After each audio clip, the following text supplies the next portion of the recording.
I used to think that to follow God was just to fall in line with all these other people. No, that's falling in line with religion. You know, to follow Jesus is to be completely and utterly nonconformist to the ways of the world. Romans 12:2 says this, don't become so well adjusted to your culture that you fit into it without even thinking. Don't just hear the flute, bro, and follow them into the river. Instead, fix your attention on God. You'll be changed from the inside out. The New King James Version says this, and do not be conformed to this world, but be transformed by the renewing of your mind. To really follow God's voice, bro, it's a radical thing to do.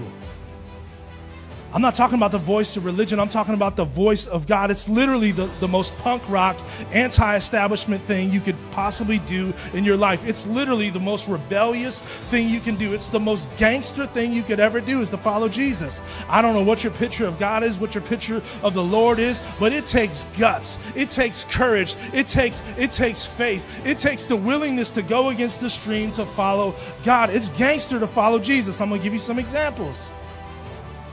Loving your enemies so much that you die for them, gangster.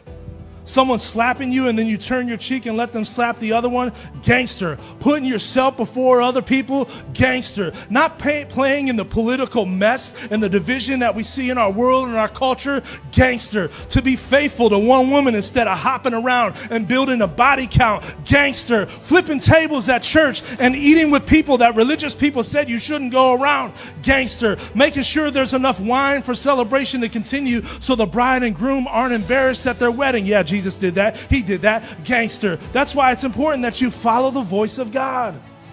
Because if you don't know his voice, you'll follow anybody.